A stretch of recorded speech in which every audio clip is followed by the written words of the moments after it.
Now that you've selected your mech and launched yourself into battle, it's time to take a look at your heads-up display, or HUD. Now you may notice that each one of the components on the HUD has an annotation.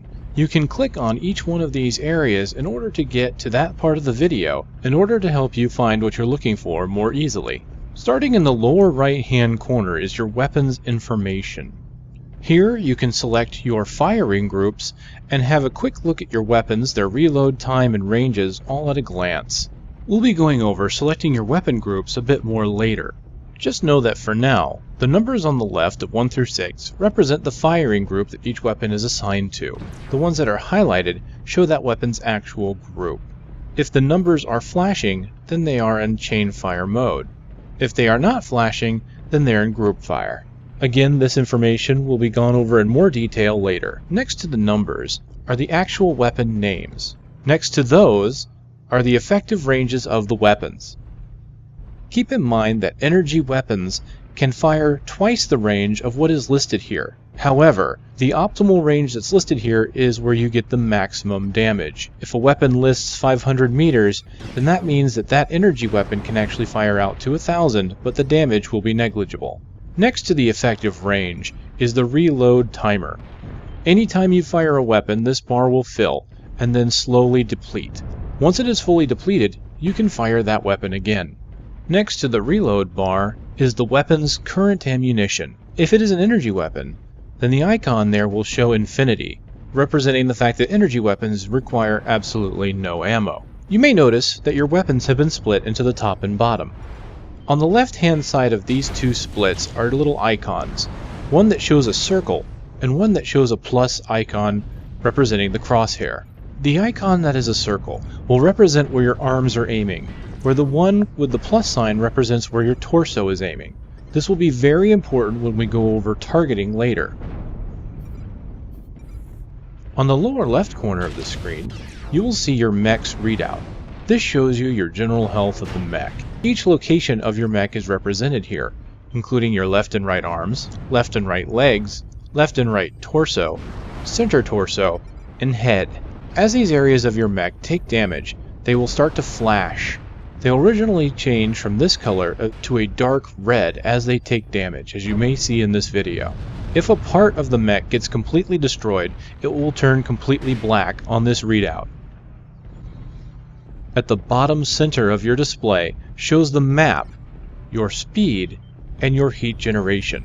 The map will give you a basic readout of where you are relative to your teammates. It will also show you your effective cone of fire.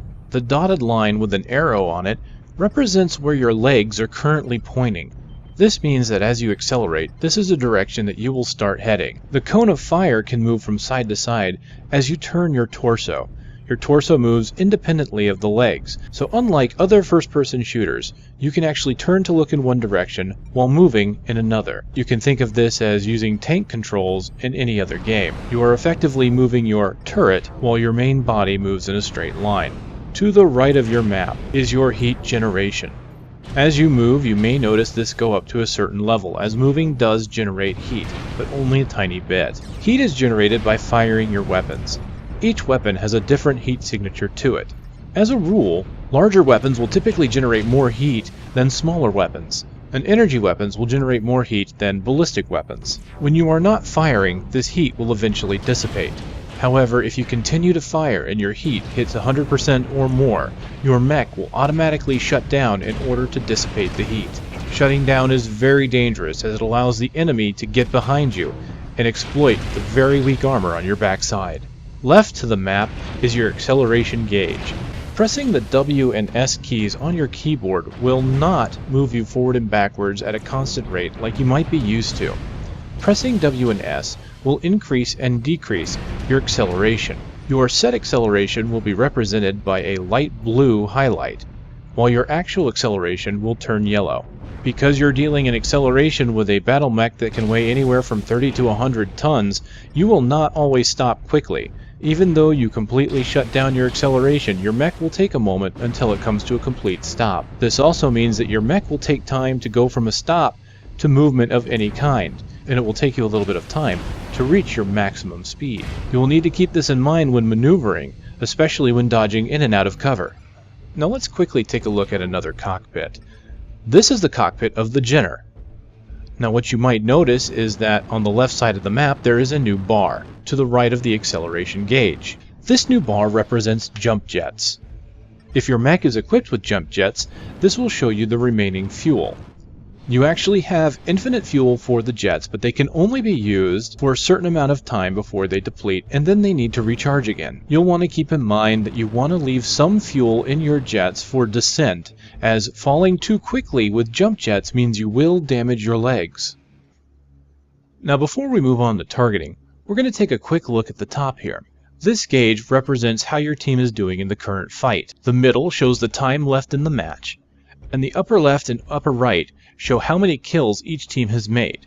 The upper left being for your team, the upper right being for the enemy team. The bars beneath that show the base strength for each side. In order to win, you either have to kill all the enemies on the enemy team, or you have to capture their base. As you stand in their base, their bar will deplete over time. Once it hits the center, your team wins. Now the center is your targeting area. At the very top you'll see two triangles. A triangle pointing up, one pointing down. The triangle pointing up will represent your legs.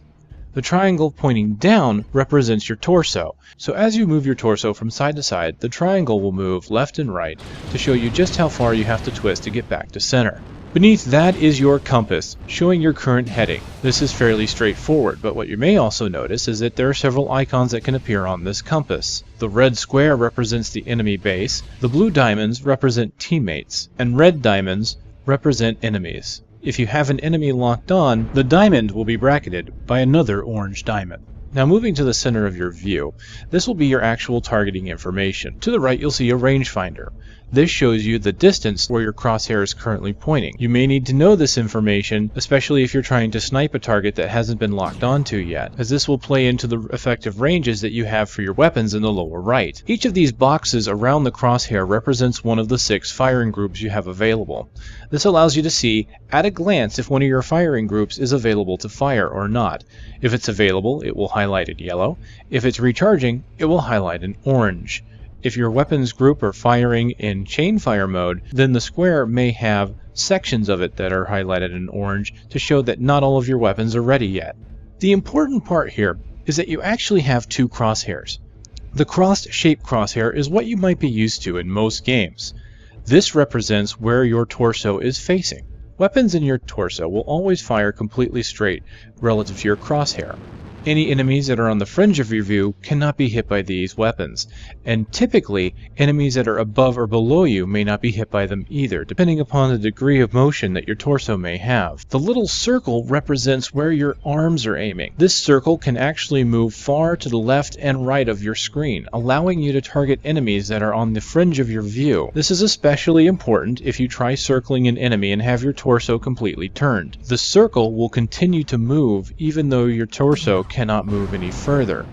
This will make targeting a little difficult at first, but once you master it, you'll be able to turn to the side, circle an enemy, and be able to hit them with the weapons in your arm even though your torso can't quite see them.